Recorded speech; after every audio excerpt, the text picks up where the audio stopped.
ခါတရံတွင်ခင်မီထူးခြားသောဟိုတယ်တစ်ခုတွင်တဲခိုနေရတဲ့တူသည်ဟုဖြေခဲ့ပူပါသည်ထိုဟိုတယ်တွင်အခြားဧည့်သည်များမရှိကျမနှင့်မိသားစုသာရှိသည်နံနက်တိုင်းအခန်းတိုင်းတွင်ပန်းများလက်လက်ဆက်ဆက်ထိုးသားသည်ကိုတွေ့ရမည်ဖြစ်ပြီးနေ့စဉ်ပင်ဖြစ်သည်အစာဦးကြီးမှာအိုမင်းနေပြီဖြစ်၍အနှဲငယ်စိတ်လှုပ်ရှားပွဲကောင်းသည်နိုင်ငံများမှာထူထပ်လွန်ပြီးကြမ်းခင်းများကလည်းခိုင်မာတောင့်တင်းသဖြင့်ကျမတို့အိမ်ထဲတွင်ထွက်ပေါ်လာသောအတန်မှန်သမျှကိုအလွယ်တကူပင်ဆုပ်ယူသွားနိုင်သည်ပြတင်းပေါက်ကြီးများမှာမြစ်မားကထဲဝါလှပြီးမှန်များကကြည်မတိုးနိုင်သည့်မှန်များတက်ဆင်ထားသည်လုံခြုံရေးအခြေအနေကြောင့်အမြဲတစေပိတ်ထား၏ထို့ကြောင့်အိမ်တွင်၌အဆအရရတိတ်ဆိတ်ငြိမ်သက်လွန်၏တအိမ်လုံးတန်ရှင်းနေသည်ဝန်ထမ်းများအနေဖြင့်ဧည့်ကြိုဝန်ထမ်းများစပ်ဖို့မှုများအိမ်တော်ထိန်များပန်းအလှပြုပြင်သူများလျှက်စစ်ပစ္စည်းပြင်ဆင်သူများစေတုပ်သမားများပယံများစသဖြင့်ရှိကြသည်သို့သောသူတို့အားလုံးသည်ဝင်ရထွက်ရ၌အတန်မကြားစေရန်အထူးဂရုပြုကြသည်သူတို့ရှိနေမှဘသူမှမသိစေရန်တူတူတိတ်တိတ်ပင်နေကြ၏ကျမတို့အခန်းထဲတွင်ရှိတော်လဲအပြင်ထွက်သွားသည်နှင့်တပြိုင်နက်မျက်နှာတုပ်ပဝါမှအစပစ္စည်းများကိုလှစ်ခနဲလာထည့်သွားကြ၏အခန်းကြီးမှာကြီးလွန်လှပါသည်ရေချိုးကမ်းမှအပါဝင်ဗီဒိုများမှာအကြီးစားကြီးများဖြစ်ပြီးကျမဘဝတွင်တခါမှမကြုံဘူးသောအရွယ်စားကြီးများပင်ဖြစ်သည်အခန်းတိုင်းတွင်အိမ်နှင့်တူရန်ထည့်ရသောပရိဘောဂများမှာများလွန်လာသဖြင့်ကျမရောဘာရက်ပါအံ့ဩရပါသည်ကျမတို့အိမ်ခန်းမှာခင်းဆိုင်ဟုခေါ်သောအေယာမကရင်ကြီးဖြစ်သည်ခေါင်းရင်းဘက်နရံတွင်ပိုစတာ၄ခုထားပါသည်အခန်းတွင်ရှိမီးလင်းဖို့ထိုင်ရန်နေရာတို့လည်းရှိပြီးဆိုဖာရှိခုံတစ်လုံးရှိပါသည်ကော်ဖီစပွဲနှင့်ခောက်ကလထိုင်များလည်းရှိ၏နေအိမ်အဖြစ်ကျမတို့သုံးဆွဲမည့်အခန်းများတွင်ရေချိုးကန်၅ခုရှိသည့်အတွက်ကျမတို့မိသားစု9ဦးသုံးဆွဲနိုင်ပါသည်ထိုရေချိုးကန်များအပြင်နောက်ထပ်ရေချိုးကန်10ခုရှိသေး၏ကျမကဝယ်စားများထည့်ရန်ဗီဒီယိုတစ်လုံးသာမကလှပသောမှန်တင်ကုန်ထည့်ထားသည့်အဝတ်လဲကန်တစ်ခုလည်းထားရှိပါသည်ထိုအခန်းမှာလော်ရာဘုရှ်ပြခဲ့သောနှင်းစီဥယျာဉ်ခြံပတ်သို့လှည့်ကြည့်နိုင်ဒီအခန်းပင်ဖြစ်သည်အချိန်ကြာလာသည်နှင့်အမျှထိုအခန်းသည်ကျမ၏တီးကြရုံခန်းလေးတစ်ခုတစ်ဖွဲဖြစ်လာ၏အခန်းထဲတွင်တိတ်တိတ်ဆိတ်ဆိတ်ထိုင်ကစားဖတ်ခြင်းအလုတ်လုတ်ခြင်းသို့မဟုတ်ရုပ်မြင်သံကြားကြည့်ရှုခြင်းတို့ကိုပြုလုပ်နိုင်ပါသည်လုံခြုံစိတ်ချရသည့်နေရာဖြစ်၍ထိုအခါမျိုးတွင်ကျမကတီရှပ်နှင့်ချွေးထွက်စေသောဘောင်းမီရှီတို့ကိုသာဝတ်ဆင်ထားပါသည်ကျမတို့ယခုကဲ့သို့နေရခြင်းမှာကံကောင်းလာသည်ဟုယူဆပါသည်အိမ်၏အဓိကခန်းမမှာကျမငယ်စဉ်ကနေထိုင်ကြီးပြင်းခဲ့သောလူဝစ်ရိတ်တာလမ်းမ၏အပေါ်ဆုံးထပ်တစ်ခုပင်တွင်ကျဲပါသည်ကျမအိမ်ခန်း၏အပြင်ဘက်တွင်မိုနတ်၏ပကြီးကားတစ်ချက်ရှိပြီးထမင်းစားခန်းထဲတွင်ဂီတက်၏ကြီးပပူရုပ်ထုတစ်ခုရှိသည်တောင်ပိုင်းဒေသတွင်ကြီးပြင်းခဲ့ရာကျမသည်ယခုအခါတွင်သမီးများကိုကဘာကျော်ဒီဇိုင်နာအလှဆင်ပေးထားသည့်အိတ်ခမ်းထဲများတွင်ထားခဲ့နိုင်ပြီဖြစ်သည်သမီးများအိယာနိုးနိုးချင်းစာပါကအိယာထဲမှပင်စဖို့မှုကိုစားပွဲရာမှာကြားပေးနိုင်သည်ကျမထိုးတွေးမျိုးရံဖန်ရံခါဝင်လာတဲ့အခါအတ္တမာနဖြစ်သွားတတ်သည်အိမ်ဖြူတော်၌နေသဖြင့်အိမ်ဖြူတော်၏ကျင့်ဝတ်စည်းကမ်းများကိုလိုက်နာကျင့်သုံးရန်ကျမကြိုးစားပါမည်အိမ်တော်ထိန်များအားမှာကြားသည်မှာကျမသမီးများသည်ချီကာကိုတွင်ကြီးပြင်းလာခဲ့သူများဖြစ်သည့်အတွက်နနက်အိယာမှထတိုင်းသူတို့အိယာကိုသိမ်းပေးရန်မလိုပဲသူတို့ကိုယ်တိုင်သာသိမ်းပါစေဖြစ်သည်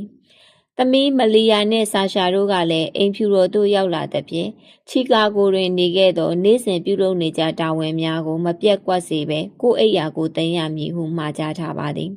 ကျမအတွက်သမီးများသည်အရေးကြီးလာပါသည်သူတို့သည်အရွယ်ရောက်သည့်တိုင်စနစ်တကျသာကြီးပြင်းစေခြင်းပါသည်ခမ်းမကျဲကြီးထဲတွင်ဘောလုံးကစားနိုင်တယ်။ဘိုက်စာရင်စားဖို့ဆောင်တို့သွားပြီးကြိုက်တာသွားစားလို့ရတယ်ဟုလည်းသူတို့ကိုမှာကြားထားပါသည်။အပြင်ထွက်ချင်တိုင်းကျမအားခွင့်တောင်းရမည်ဟုသတ်မှတ်မထားပါ။တညက်နေတွင်ပြတင်းပေါက်မှလှမ်းကြည့်လိုက်ရာသမီးနှစ်ယောက်သည်အပြင်ဘက်ရှိတောင်ဥယျာဉ်တွင်နှင်းလျှောစီးနေသည်ကိုတွေ့လိုက်ရသည်။သူတို့စီးနေသည်မှာစဖို့ဆောင်မှဝန်ထမ်းများပေးလိုက်သည့်ပလတ်စတစ်လင်ပန်းလေးများဖြစ်နေသည်ကိုလည်းတွေ့ရသည်။အမှန်တရားကိုစမ်းစစ်ကြည့်သောအခါကျမနှင့်သမီးများသည်ဘားရဲကြောင့်ရရှိလာသောစိန်ခံပစ္စည်းများကိုဝိုင်းဝန်းသုံးဆွဲခွင့်ရနေသူများသာဖြစ်ပါသည်သူ့ကိုအမိပြု၍ကျမတို့ပြောကြရသည်ကျမတို့အပြောကြောင့်သူ့တိတ်ခါမထိခိုက်စေရန်လိုအပ်ပါသည် အိမ်ဖြူတော်ဆိုသည်မှာပုဂ္ဂိုလ်တဦးတစ်ယောက်တွင်အတက်နိုင်ဆုံးပြည့်စုံစွာဖန်တီးပေးထားသောနေရာဖြစ်ပါသည်ထိုပုဂ္ဂိုလ်မှာအမေရိကန်ပြည်ထောင်စု၏သမ္မတပင်ဖြစ်သည်ယခုဆိုလျှင်ဘာရက်မှာလူအများဝန်းရံလျက်ရှိပြီးသူ့ကိုအဖိုးတန်ကြောင့်မြတ်ရတနာတစ်ခုကဲ့သို့အရေးတကြီးကြီးရှိနေကြသည်ယခုကဲ့သို့မဖြစ်လာမီကကျမတို့တွင်လိုအပ်ချက်များရှိနေကြပါသည်ပြီးပြည့်စုံနေသည့်ဘဝတွင်ကြီးပြင်းလာရသောသမီးများကိုယခုကဲ့သို့ပြီးပြည့်စုံနေခြင်းသည်တမန်အခြေအနေမျိုးဟုနားလည်စေခြင်းပါသည်ဘာရက်ကလည်းဆဆရရတတိထားနေမည်ဆိုပါကစိတ်မသက်မသာဖြစ်မည်ဆို၍သမီးများနှင့်ပတ်သက်ပြီးအနှဲငယ်များပြောကြလေးရှိပါသည်သူ့လက်အောက်တွင်ဝန်ထမ်း90ရှိ၏ထိုဝန်ထမ်းများကသူ့ထံသို့ဝင်လာသောအခါအီးမေးလ်များဖတ်ပြခြင်းပြန်ကြားခြင်းတို့ကိုဆောင်ရွက်ပေးရသည်သူ့အနီးပါတွင်ရဟတ်ရင်မောင်းသောလေရင်မှုတူအစဉ်သစ်ဆောင်ဆိုင်နေသည်သူသွားလိုသည့်နေရာကိုအချိန်မရွေးလိုက်ပါပို့ဆောင်ပေးရန်ဖြစ်သည်လူ6ဦးပါသောအဖွဲ့တစ်ဖွဲ့ကလက်တလောဖြစ်ပေါ်နေသောကိစ္စများကိုလေ့လာပြီးဘားရက်အားအစီအစဉ်ခံနေသည်သူတို့အစီရင်ခံစာများပေါ်တွင်မူတည်ကအမိန့်ချမှတ်ပေး၏သူ့အာဟာရနှင့်ပတ်သက်၍အဆိုစဖို့မှုတပ်ဖွဲ့ကစောင့်ကြပ်ကြည့်ရှုနေသည်ကုံစိမ်းရောင်းသည့်အဖွဲ့တစ်ဖွဲ့ကလည်းကျမတို့အစားအသောက်များကိုအမြဲတမ်းရှင်းလက်ဆက်နေစေရန်ဂရုစိုက်နေကြသည်ကျမသိသမျှဆိုလျှင်ဘာရက်သည်ဈေးဝယ်ရန်ဝါသနာမပါသူဖြစ်ပြီးချက်ပြုတ်ခြင်းအိမ်မှုကိစ္စလုပ်ခြင်းတို့ကိုလုံးဝစိတ်မဝင်စားပေအချို့ယောက်ျားများကဲ့သို့အိမ်အောက်ထပ်တွင်လျှက်စစ်သုံးပစ္စည်းများထားရှိကစိတ်ဝင်စားသည့်ပစ္စည်းတချို့လုပ်ကင်ခြင်းဆိုကိုလည်းဝါသနာမရှိပေသူအတွက်အကျိုးရှိသူများကိုပြန်လည်ကျေးဇူးပြုနိုင်ရေးတစ်ခုကိုသာခေါင်းထဲတွင်ထားပြီးထို့သို့ပြုနိုင်ရန်ပြောနေသူဖြစ်၏ထို့ကြောင့်ကျမကလည်းသူ့ကောင်းအပိုရှုပ်စေမည်ကိစ္စမှန်သမျှမပြောဘဲထားလိုက်ပါသည်ရဲစရာကောင်းသောကိစ္စတစ်ခုမှာသူ့တွင်ကိုရေးကိုရာခိုင်းစေနိုင်သောလူ3ယောက်ရှိသည်ထိုသူများကသူစီးမိဖနက်များအစဉ်သစ်တိုက်ချွတ်ပေးထားခြင်းသူဝတ်မြင့်ရှက်အင်းဤပေါင်းမီတို့ကိုမိဘူးတိုက်ထားခြင်းအားကစားလေ့ကျင့်ရန်အတွက်သွားမည်ဆိုပါကဝတ်ဆင်ရမည့်အားကစားဝတ်စုံကိုတန်ရှင်းတည့်ရစွာဖြင့်ခောက်ပေးထားခြင်းတို့ကိုဆောင်ရွက်ရသည်ကျမတို့နေရသောအိမ်ဖြူတော်ဘဝဆိုသည်မှာပြင်ပကဘာနှင့်ခြားနားလာပါပြီတမနက်တွင်မနက်စောစောစားကြရန်အတွက်စပွဲ၌ထိုင်နေကြစဉ်ဘာရက်ကကိုဒီနေ့တော်တော်တက်ရက်နေတယ်မဟုတ်လားကိုဗီတို့ကိုဖွင့်ကြည့်မိသေးလားဟုမေးလာသည်သူ့မျက်ဝန်းများမှာအံ့ဩသည့်အရေးဟောင်ရှိနေတိုင်ကိုတွေ့ရသည်ကျမပြုံးလိုက်သည်ပြီးတော့မှကျမကြည့်ပြီးပါပြီဒီအတွက်ရှင်ကျမကိုဘာမှကျေးဇူးတင်ဖို့မလိုပါဘူးလို့ဖြေလိုက်ရသည်ဘာရက်သမရဖြစ်လာပြီးနောက်ပထမလတွင်လီလီလက်ဘတ်တာဖဲပေးအပ်ကိုလက်မှတ်ရေးထိုးပြဋ္ဌာန်းလိုက်သည်ထိုဥပဒေအရအလုပ်သမားများတွင်အစဉ်တန်းခွဲခြားဆက်ဆံခံရခြင်းကင်းလွတ်သွားသည်လိင်လူမျိုးအသက်အရွယ်မရွေးလောက်ခတန်းတူရရှိသွားစေခဲ့သည်ထို့အပြင်ကိစ္စတစ်ခုခုအတွက်စစ်မေးရာတွင်ညှဉ်းပန်းနှိပ်စက်ခြင်းမပြုရဟုလည်းအမိန့်ထုတ်ခဲ့သည်တစ်နှစ်အတွင်း၌ကွမ်တိုနာမိုဘေးရှိသောအကျဉ်းစခန်းတွင်စစ်မေးခြင်းများကိုလည်းကာကွယ်ပေးနိုင်ခဲ့သည်ဘာရက်ကအိမ်ဖြူတော်ဝန်ထမ်းများ၏ကျင့်ဝတ်ဥပဒေကိုလည်းပြောင်းလဲပေးခဲ့သည်အရေးကြီးဆုံးမှာကော်ပိုရက်လွှတ်တော်၏အသုံးစရိတ်များကိုအဓိကထားကာစီးပွားရေးအခြေအနေအရစီစစ်ပေးခြင်းပင်ဖြစ်သည်ရီပတ်ဘလင်ကန်ပါတီကလည်းသူ့ကိုထောက်ခံမဲပေးခဲ့သည်သူကတိပြုခဲ့သောပြောင်းလဲခြင်းသည်အမှန်တကယ်ပင်စတင်ခဲ့ပြီမိသားစုအတွက်ဆုလက်တစ်ခုအနေဖြင့်သူဆောင်ရွက်ပေးသည်ကတော့ညစာကိုအချိန်မမှန်လာစားခြင်းပင်ဖြစ်ပါသည်ကျမနှင့်သမီးများအတွက်သူဤသို့မျက်နှာချင်းစုံကြီးအိမ်ဖြူတော်၏ထမင်းစားဝိုင်းကိုလာရောက်စားသုံးခြင်းသည်ချီကာဂို၌ဖခင်တယောက်အနေဖြင့်လာရောက်စားသုံးခြင်းနှင့်အတူတူပင်ဖြစ်ပါသည်သို့သောသမရမဖြစ်မီစီယုံရေးကာလများကမူဘာရက်သည်မိသားစုနှင့်စုံညီစွာထမင်းစားခွင့်မရှိခဲ့ပေထို့အပြင်စီနေတာဘဝ၌လည်းသူသည်မိသားစုနှင့်ကင်းဝေးနေခဲ့ရသည်အခုတော့ကျမတို့မိသားစုစုံညီစားနိုင်ပြီဖြစ်ရာကျမအတွက်ခင်မွန်းတဲ့ဤမျက်နှာခလေးများဤအဖေဤမျက်နှာကိုစားသုံးကြရာတွင်ကြည်ခွင့်ရခဲ့ပြီဖြစ်သည်သူဘဝတွင်စနစ်တကျရှိခဲ့ပြီဟုဆိုနိုင်ပါသည်သူသည်နေ့စဉ်နေ့တိုင်းနာရီပေါင်းများစွာအလုပ်လုပ်သူဖြစ်သည်သို့သောညနေ6နာရီခွဲအချိန်တွင်ဓာတ်လေကားဖြင့်မိသားစုရှိရာသို့တက်လာပြီးညစာလာစားလေးရှိသည်အလုပ်များမပြီးပြတ်သေးလျှင်ညနေစာစားပြီးနောက်ဘဲဥပုံခန်းမှသို့နောက်တစ်ခေါက်ပြန်ဆင်းလေးရှိပါသည်ကျမအမေကတခါတရံတွင်ကျမတို့နှင့်အတူညစာလာစားတတ်၏အမေကလည်းသူ့လုပ်ရိုးလုပ်စဉ်ကိစ္စများအတိုင်းဖြစ်သည်သမီး2ယောက်အားကြောင်းမပို့မီကျမတို့အားလာနှုတ်ဆက်သည် ပြီးလျင်သူ့မိနှစ်ယောက်ကိုကြောင်းလိုက်ပို့တော်သည်ညနေပိုင်းတွင်မူအမေကသူ့အိတ်ခမ်းရှိရာအပေါ်ဓာတ်တွင်ညစာစားလေရှိသည်အိတ်ခမ်း၏မျက်စောင်းထိုးဘက်တွင်ညစာစားသည်ထိုအချိန်တွင်ဇက်ပေါ်ဒီစီစဉ်ကရုပ်မြင်သံကြားမှထုတ်လွှင့်ခြင်းဖြစ်၏ထိုအစီအစဉ်ကိုကြည့်ရင်ညစာစားပါသည်ကျမတို့ကအတူတူညစာစားရန်ခေါ်သည့်အခါတိုင်းစားကြပါကို့အစီအစဉ်နဲ့ကိုစားကြပါဟုဆိုကသူအပေါ်ဓာတ်သို့တက်သွားမည်ဖြစ်သည်အိမ်ဖြူတော်သို့ရောက်ပြီးသည့်ပထမလပိုင်းများအတွင်းတွင်ကျမသည်ပစ္စည်းများအားလုံးကိုတတိထားကြည့်ရန်လိုအပ်သည်လို့ခံစားမိလာသည်ပထမဆုံးကျမတတိထားမိသည့်အချက်မှာပစ္စည်းများအားလုံးသည်တန်ဖိုးကြီးမားသောပစ္စည်းများဖြစ်နေခြင်းကြောင့်ဖြစ်သည်ဆိုရပါကကျမတို့သည်ဤအိမ်တွင်အိမ်လားကမပေးရဘဲနေထိုင်ခွင့်ရသည့်အပြင်သုံးဆွဲနေသည့်ပစ္စည်းများလောက်ကင်ပေးနေကြသည့်ဝန်ထမ်းများအတွက်တပြားတစ်ချမ်းမှမပေးရပေကျမတို့နေထိုင်စားသောက်ရန်အားလုံးမှာစရိတ်ငြိမ်ဖြစ်သည်နေရသည်မှာလည်းအဆင့်တန်းမြင့်သောဟိုတယ်တစ်ခုထပ်ပင်မြင့်မားပါသည်လစဉ်လာတိုင်းအိမ်သာ39မှအစားအိမ်ဖြူတော်တွင်သုံးဆွဲသောပစ္စည်းများအားလုံး၏စရင်ကိုကျမလက်ခံရရှိပါသည်ညအိမ်ညက်နေလာရောက်တဲခိုသောဧည့်သည်များအတွက်ကြသင့်သောထမင်းစရိတ်များနှင့်အခြားသုံးဆွဲပစ္စည်းများအတွက်ကိုမူကျမတို့ပေးရ၏ထို့ကြောင့်ကျမတို့အနေနဲ့ဧည့်သည်ကိုဘာကြွေးသည်ဧည့်သည်ကဘာစားသုံးသည်ဆိုသည်ကိုစိတ်ဆက်ဆက်ကြည့်ရန်လိုအပ်လာသည်ဘာရကအမှတ်တမဲ့ဖြင့်နနက်စာစားသုံးချိန်တွင်အသီးနှံများကြိုက်နှစ်သည်ဟုပြောလိုက်မိသောကြောင့်စဖိုမူးများကမှတ်ထားပြီးသူ့အတွက်အစားတောက်ရေးဆွဲရာတွင်အလှည့်ကျထည့်ပေးတော့သည်လကုန်ချိန်စရင်တက်လာတော့အခါဘားရက်စားသည့်အသီးနှံတချို့မှာပြင်ပတိုင်းပြည်များမှဈေးကြီးပေးတင်သွင်းရသောအသီးနှံများဖြစ်သည်ကိုတွေ့ရ၏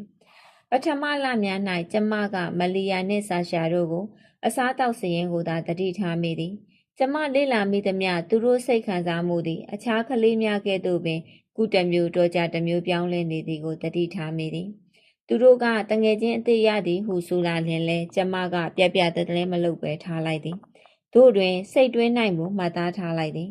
ကျမနားလည်ထားသည်မှာအိမ်ဖြူတော်၌ပြင်ပမှကလေးများကိုခေါ်ယူကသမီးတို့နှင့်ကစားခိုင်းရန်တင့်မတင့်ဟု၍တိတိကျကျသတ်မှတ်ထားသောစီကံမရှိပေသို့သောနောင်တွင်စနစ်တစ်ခုကျမကျင့်သုံးလာနိုင်ခဲ့သည်ကျမအား BlackBerry ဆက်သွယ်ရေးစနစ်ဖြင့်ကိုယ်ပိုင်အကောင့်တစ်ခုဖွင့်လှစ်နိုင်ကြောင်းသိရသည်သို့သောကျမနှင့်အရင်းနှီးဆုံးကျမကိုချစ်ခင်ပြီးပံ့ပိုးပေးခဲ့သူ10ဦးထက်မပိုရဟုသတ်မှတ်ထားသည်ကျမနှင့်အဆက်အသွယ်အများဆုံးဖြစ်သောမလီဆာဖြစ်ပြီးသူကကျမ၏လက်ထောက်ဝန်ထမ်းအကြီးအကဲအဖြစ်တာဝန်ထမ်းဆောင်မည်ဖြစ်သည်မလီဆာသည်ကျမကိုယ်တိုင်ကလွဲလင်ကျမအကြောင်းအသိဆုံးသူတဦးပင်ဖြစ်ပါသည်သူသည်ကျမ၏ဝမ်းခွဲမောင်နှမများကောလိမ်မှမိတ်ဆွေများအားလုံးကိုသိသည်ကျမနှင့်ဆက်သွယ်ရန်လိုသောမိတ်ဆွေများ၏ကျမ၏အီးမေးလ်တယ်လီဖုန်းနံပါတ်တို့အစားမလီဆာ၏ဆက်သွယ်များကိုပါပေးထားပါသည်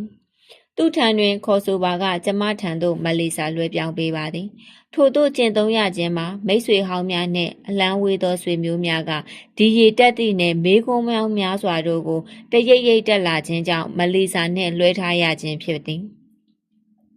ဘယ်သူဘယ်ဝါ၏ဘွယ်နှင်းသပင်မှာဘာရက်စကားလာပြောပေးလို့ရမလားဘယ်သူဘယ်ဝါရဲ့အမျက်မယူတဲ့အဖွဲ့အစည်းဖွံ့ပွဲတစ်ခုမှာဘာရက်မိကွန်းလာပေးလို့ရမလားရန်ပုံငွေရှာတဲ့ပါတီပွဲတစ်ခုမှာဘာရက်လာပေးလို့ရမလားစသဖြင့်မဆုံးနိုင်သောမိကွန်းများပေါ်ပေါက်လာခဲ့သည်ကျမမှာစိတ်ကောင်းစေတနာကောင်းဖြင့်ဆောင်ရွက်ကြသောကိစ္စဖြစ်တော်လဲကျမတို့ဘက်မှအားလုံးကိုဖြည့်ဆည်းပေးရန်မလွယ်ကူလာပါခြင်းသမီးတို့နှစ်ယောက်၏နေ့စဉ်ဘဝနှင့်ပတ်သက်၍လည်းကျမသည်လက်အောက်မှဝန်ထမ်းငယ်များ၏အကူအညီကိုရယူရပါသည်သူတို့ကသမီးတို့၏ကျောင်းမှဆရာများအုပ်ချုပ်သူများနှင့်တွေ့ကကျောင်း၏နေကြီးနေရက်များကိုမှတ်သားထားရသည်မီဒီယာများမှလာရောက်မေးမြန်းလျင်ဖြေကြားခြင်းမပြုရန်ဆရာမများကမေးမြန်းသည့်ကျောင်းစာနှင့်သက်ဆိုင်သောမေးဖြေမှလွယ်၍နေ့စဉ်ဖြစ်ပျက်နေသောနိုင်ငံရေးသတင်းများကိုဖြေကြားခြင်းမပြုရန်တားမြစ်ထားရသည်သမီးတို့ကအကြောင်းပြင်ပအခြားပုဂ္ဂိုလ်များနှင့်ဆက်ဆံရေးကိစ္စများပေါ်လာသည့်အခါကျမကိုရေးလက်ထောက်ကိုဆက်သွယ်ခိုင်းရသည်အခြားမိဘများကတယ်လီဖုန်းနံပါတ်ကလေးများကိုတောင်းယူရပါသည်ကျောင်းပြင်ပလှုပ်ရှားသူများပြုလုပ်သည့်အခါ၌ပို့ချရမည့်အချိန်ပြန်ချိုရမည့်အချိန်မိသူနှင့်ရှိသည်ကိုဆိုသည်ကိုလည်းကြိုတင်လေ့လာဆောင်ရွက်ရပါသည်ချီကာဂိုတွင်နေ့စဉ်ကာလအတွင်းကကလေးတို့၏သမီးတို့၏မိတ်ဆွေကတစ်များတိုးပွားလာလျင်ထိုမိတ်ဆွေတစ်တို့၏မိဘများကိုဖိတ်ကြားကနေ့လည်စာကျွေးခြင်းနှင့် ကျောင်းတွင်လှုပ်ရှားမှုများကိုကျမကိုယ်တိုင်တက်ရောက်ခါထိုမိခင်များနှင့်ရင်းနှီးအောင်ဆောင်ရွက်ခဲ့ရပါသည်ဝန်ခံရပါလေဤကဲ့သို့သမီးများနှင့်ပတ်သက်ကာသူတို့မိဘများကိုပါတခါတည်းလေးလာရသည်မှာတကယ်တော့မလုသင့်ဆိုသည်လဲဟုတ်သည်ဟုဝန်ခံရပါမည်တခါတရံတွင်သမီးတို့၏မိတ်ဆွေတစ်ကလေးများ၏မိဘများကိုကြည်လိုက်ယုံဖြင့်ပေါင်းအပ်မပေါင်းအပ်ဆုံးဖြတ်ရသည့်ကိစ္စများလည်းရှိပါသည်သူတို့ကမူကျမအား TV မှဖြစ်စေသတင်းများမှဖြစ်စေတွေ့ဘူးမြင်ဘူးနေ၍မထူးကြလာတော့လေကျမအတွက်မှမူအားလုံးသည်သစိမ်းများသာဖြစ်နေသည်သူတို့အတွက်ကကျမသည်မလီယာနှင့်ဆာရှာတို့၏အမေအဖြစ်သာသိလျင်ကောင်းပါသည်သို့သောသမရဘာရ၏ဇနီးအဖြစ်သိသူများနေရအဆဆအရာရာဆင်ခြင်ရပါသည်သမီးဆာရှာ၏တငယ်ချင်းဖြစ်သောဂျူလီယာ၏မွေးနေ့သို့တက်ရောက်ရန်ဖိတ်ကြားခြင်းခံရသောအခါထောက်လန်းရေးများကလုံခြုံရေးအတွက်စစ်စစ်ဆက်ဆက်ရှာဖွေပြီးမှသာတက်ရောက်ခွင့်ပြုနိုင်မည်ဟုဆိုလာသည်မွေးနေ့ရှင်ကလေး၏မိဘနှစ်ပါးလုံခြုံရေးကပ်ပြားများနံပါတ်များကိုစုံစမ်းရသည်ခလေးများကိုခေါ်ဆောင်သွားရတွင်ဘသူကထိမ့်သိမ်းဆောင်ရှောက်သွားမည်ကျမတို့အိမ်သို့လိုက်ပါကစားမိလားစသဖြင့်အတော်ကွက်ကြကြနိုင်တဲ့မိကွန်းများမေးရသည်မှာခက်လာပါသည်မိကွန်းမှန်သမျှသည်တန်မှန်လူများအတွက်ကွာကြသောမိကွန်းဖြစ်တော်လဲအမှန်တကယ်လိုအပ်၍သာမေးရခြင်းဖြစ်သည်ပထမပိုင်းတွင်ကျမကိုယ်တိုင်ကထို့သို့သောမိကွန်းများကိုအမေးခံရမည်ဆိုရင်ကြိုက်နိုင်မည်မဟုတ်ဟုသုံးသပ်မိသည်သို့သောဆာရှာနှင့်မလီယာတို့၏လုံခြုံရေးအတွက်မေးမြန်းနေသည်ဆိုတာကိုသိလာရသောအခါစိတ်လျှော့ရသည်သမီးတို့ကလည်းသူတို့တငယ်ချင်းများတွေ့လျင်ဖက်လဲတကင်းနှင့်အိမ်ဖြူတော်၏တန်တမန်အေကန်အတွင်းသို့ခေါ်ဆောင်ကကျွေးမွေးကြတော်သည်အိမ်ဖြူတော်အတွင်းတွင်တခိခိရဲမောကပြေးလွှားဆော့ကစားကြသည်ခလေးဆိုသည်မှာနေရာတစ်ကိုခိတခဏသာရှိန်နေတော်လဲခဏကြာတွင်သူတို့သည်ဘယ်ကိုရောက်နေသည်ဆိုတာကိုသတိမရတော့ပဲပျော်ရွှင်နေကြသည်သာဖြစ်တော်သည်ကျမသည်ခတ်စောစောကလေးကပင်အိမ်ဖြူတော်၌ကျင်းပလေရှိသောပွဲတချို့ကိုပယ်ဖြတ်ရန်စီယုံရေးဝန်ထမ်းများနှင့်စိတ်တူသဘောတူရှိခဲ့သည်ပြည်내အုပ်ချုပ်ရေးမှူး၏ကာပွဲဟုကင်မွန်းတက်ထားသောပွဲတစ်ပွဲမှာနှစ်စဉ်အိမ်ဖြူတော်၏အရှိဆောင်တွင်ဖေဖော်ဝါရီလတိုင်းကျင်းပလေရှိသည်ထိုနေ့အတူအက်စတာအတ်ရိုဟုကင်မွန်းတက်ထားသောပွဲမှာလည်း1888ခုနှစ်မှစတင်ကနှစ်စဉ်ကျင်းပသောပွဲဖြစ်ပြီးဧည့်သည်တော်ထောင်နှင့်ချီ၍တက်ရောက်ကြသည်ထိုပွဲကအိမ်ဖြူတော်ပြင်ပဝင်းအတွင်း၌ကျင်းပသည်ထိုပွဲအပြင်ຫນွေဦးပေါက်တွင်ကျင်းပသည့်နေ့လယ်စာစားပွဲလည်းရှိသေးရာကျမကစီနေတာကတော်တယောက်အနေဖြင့်တက်ရောက်ခဲ့ပူပါသည်ထိုပွဲတွင်သမရကတော်လော်ရာဘုရှ်သည်အပြုံးမပြတ်လာသမျှဧည့်သည်တယောက်ချင်းစီနှင့်တွဲကဓာတ်ပုံအရိုက်ခံသည်ကိုမြင်ခဲ့ပူခြင်းဖြစ်သည်ကျမအတွက်မှာထိုကဲ့သို့လူမှုရေးတက်ကျင်းပသောပွဲများမှာအလုံးမဖြစ်ဟုမြင်မိသည်သို့သောဒုံတိတိနှင့်တားမြစ်ခြင်းထက်ကြိုးကြောင်းပြနိုင်ရန်ကြိုးစားရမည်ဖြစ်သည်ခင်မိသောပုံစံတစ်ခုတည်းကိုပြောင်းလဲပေးနိုင်ပါကလည်းအလုပ်ဖြစ်နိုင်ပါသည်ပါတီပွဲများကအကန့်အသတ်မရှိတောက်သုံးခွင့်ပေးထားသောဘားကောင်တာကိုလည်းထိန်းချုပ်ရပေမည်ခြုံ၍ပြောရမည်ဆိုပါကကျမကအိမ်ဖြူတော်၏တမိုင်းကြောင်းအဆက်ဆက်ကျင်းပလာခဲ့သောပွဲများကိုလည်းထိခိုက်စေခြင်းမရှိဘဲလှုပ်ဆောင်လိုခြင်းဖြစ်၏ဘားရက်နှင့်ကျမကအိမ်ဖြူတော်၏နယံများပေါ်တွင်အာဖရိကန်အမေရိကန်လူမျိုးပကြီးအမှုပညာရှင်တို့၏ပကြီးကားများကိုပုံမူချိတ်ဆွဲလာကြသည်ဥပမာအားဖြင့်ခေတ်ပေါ်ပရိဘောဂများကိုခေတ်ဟောင်းပရိဘောဂများနှင့်ပေါင်းစပ်ထားသည်ဘဲဥပုံရုံးခန်းတွင်ဝစ်စတန်ချာဂျီ၏ပုံတူပကြီးကားကိုဘာရက်ကမာတင်လူသာကင်းဂျူနီယာ၏ပုံနှင့်အစားထိုးလိုက်သည်အိမ်ဖြူတော်၏စဖိုးမှုများကနေ့စဉ်စုပြေဝစ်စင်ကလာရခြင်းကိုပယ်ဖျက်လိုက်ပြီးပွဲမရှိသောနေ့ဧည့်သည်တော်မရှိသောနေ့များတွင်ပေါ့ပေါ့ပါပါရှိစေရန်ကာကီပေါင်းမီနှင့်စပရှယ်ဝတ်ခွင့်ပြုလိုက်သည်ဘာရနှင့်ကျမသည်အိမ်ဖြူတော်တွင်ဒီမိုကရေစီစနစ်ထွန်းကားလာစေရန်ကြိုးပမ်းနေခြင်းဖြစ်ပါသည်ဝန်ထမ်းများကျဉ်းကျပ်ခြင်းမရှိစေဘဲတက်တက်တာတာရှိစေရန်ကြိုးပမ်းကြသည်ကျမတို့ပွဲတစ်ခုလုပ်ပြီဆိုရင်လာသမျှဧည့်သည်များကိုဘိုးတိုင်းအနက်စီးကလာသည့်အဖြစ်မျိုးကိုမလိုချင်ပေတမန်နေ့စဉ်ဝတ်သည့်ပုံစံဖြစ်တာလာစေခြင်း၏ထို့ပြင်ခလေးများလာကြသည်ကိုလည်းကျမကသဘောကျသည်ခလေးများသည်လူကြီးများထက်အဆအရာရာတာလွန်မြင့်တက်သူများကြောင့်ဖြစ်သည်ကျမကအက်စတာအရိုးပွဲတော်ကိုယခုထက်လူပိုများများပါဝင်စေခြင်းသည်ကျောင်းသူကျောင်းသားများတက်မတော်သားမိသားစုဝင်များကွန်ကရက်အမတ်များ၏သားသမီးများနှင့်အခြားအရေးကြီးပုဂ္ဂိုလ်များလည်းပါစေခြင်းပါသည် ကျမကသမရကတော်ဖြစ်ခြင်းကြောင့်ကွန်ဂရက်နှင့်စီနိတ်တာအမတ်ကတော်ဖြစ်လဲနေ့လည်စာစားရမည်ဆိုပါကအိမ်ဖြူတော်တွင်မဟုတ်ပဲအခြားတနေရာရာတွင်သွားစားနိုင်ပါသည်ကျမစိတ်ထဲတွင်ဘာကြောင့်ထိုအတွေးမျိုးကိန်းအောင်နေမိသည်ဆိုသည်မှာကျမသည်ဝတ်ကောင်းစားလာဝတ်စဉ်ကပါတီပွဲများတက်ရောက်လာသူဖဲကြိုးဖြတ်ဖွင့်လှစ်ပေးရန်ရောက်လာသူကဲ့သို့အမြင်မခံခြင်းပြီးအရာအလုံးသူ့နေရာနှင့်သူရှိနေကြပါစေကျမအဓိကလုပ်လိုသည်ကဥယျာဉ်စိုက်ပျိုးခြင်းပင်ဖြစ်သည်ကျမမြည်သည့်အခါကမှစိုက်ပျိုးရေးကိုမလုပ်ဆောင်ခဲ့ဘူးပါသို့သောစဖို့မှုစစ်ကာသင်ကြားပြသပေးမှုကြောင့်ကျမကိုယ်တိုင်ချက်ပြုတ်စားတောက်ခြင်း၏အရာသာကိုသိခဲ့ရသည်ဇွန်လတွင်စတော်ဘယ်ရီများလှိုင်လှိုင်သီးတော်မည်ကိုသိ၏အရွက်အယောင်အမဲဘက်သို့လူနေသောအပင်များ၏အသီးကပို၍အာဟာရဓာတ်ကြွယ်ဝသည်ကိုလည်းသိနေသည်အာပင်တွင်ပေါင်းရန်အတွက်လည်းမခက်ခဲ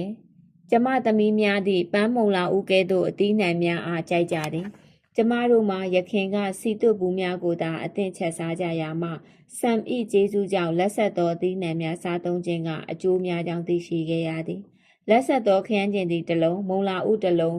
ခူးဆွတ်စားသုံးခြင်းကပိုအကျိုးများကြောင့်လည်းသိရှိခဲ့ရသည်အိမ်ဖြူတော်ဝင်းတွင်၌ဥယျာဉ်တစ်ခုပြုထောင်ရန်စိတ်ကူးလိုက်သည်ထိုကိစ္စသည်ကြီးကျယ်သောကိစ္စတစ်ခုဖြစ်လာလိမ့်မည်ဟုလည်းကျမမထင်ခဲ့ပေဘာရက်၏အစိုးရအဖွဲ့ကငွေကြေးမနှက်တိုင်သူများ၏ကျန်းမာရေးကိုပုံမူထောက်ကူပြုရန်ကြိုးစားနေချိန်တွင်ကျမကလည်းကျန်းမာရေးကိုထောက်ကူပြုစေမည်လက်ဆက်သောသီးနှံများစားသုံးနိုင်ရန်ဥယျာဉ်ပြုထောင်နေသဖြင့်ပေးကျင်သောသတင်းစကားမှာအတူတူပင်ဟုဆိုနိုင်ပါသည်ကျမအိမ်ဖြူတော်အတွင်းစိုက်ပျိုးရန်ရည်ရွယ်သည့်ဥယျာဉ်ခြံမှာစမ်းသပ်မှုတစ်ခုသာဖြစ်ပါမည်သမရကတော်တယောက်စမ်းသပ်အောင်မြင်ပါကနိုင်ငံသူများလည်းစိတ်ဝင်စားကြပေလိမ့်မည်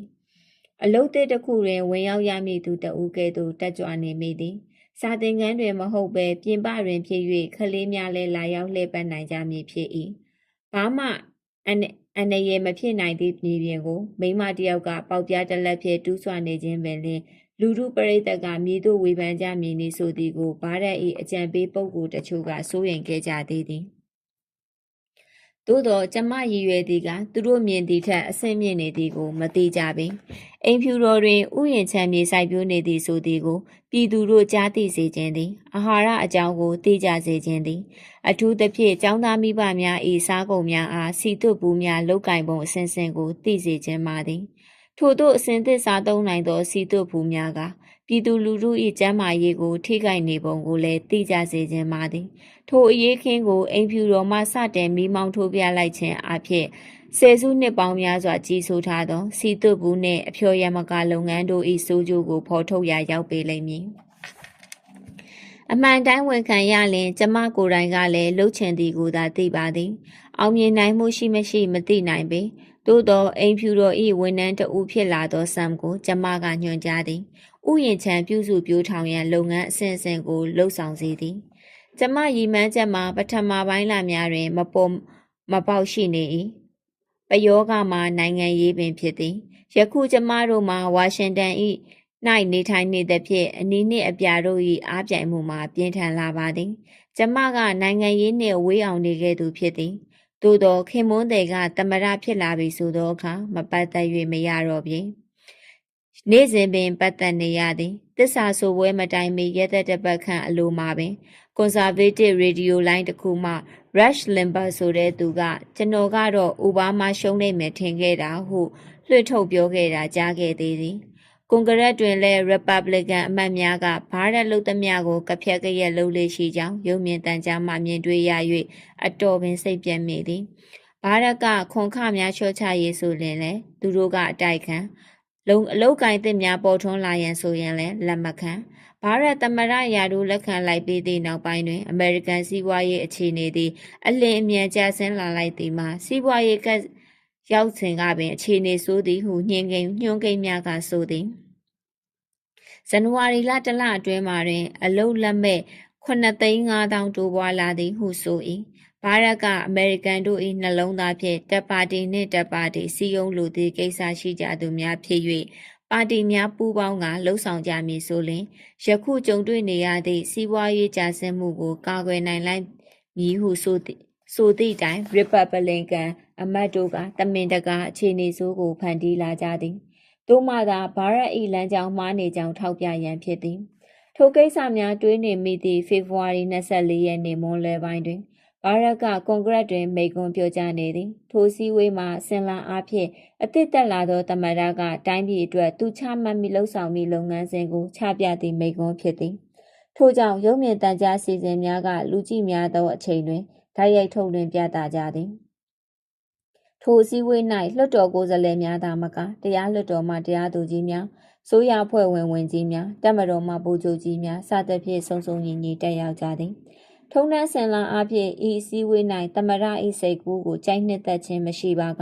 ကန့်ကွက်နိုင်တဲ့ကဲ့သို့ကြိုက်နှစ်သက်ပါကလည်းထောက်ခံကြောင်းပြောခွင့်ရှိသည်ကန့်ကွက်လိုသူများကနေရာမှထကမတ်တရက်နေခြင်းအဖြစ်သဘောမတူကြောင်းပြသရသည်ကျမကဆင်ဝင်နားတွင်ခုံတလုံးဖြစ်ထိုင်ကအသက်14နှစ်အရွယ်အမျိုးသမီးတဦးက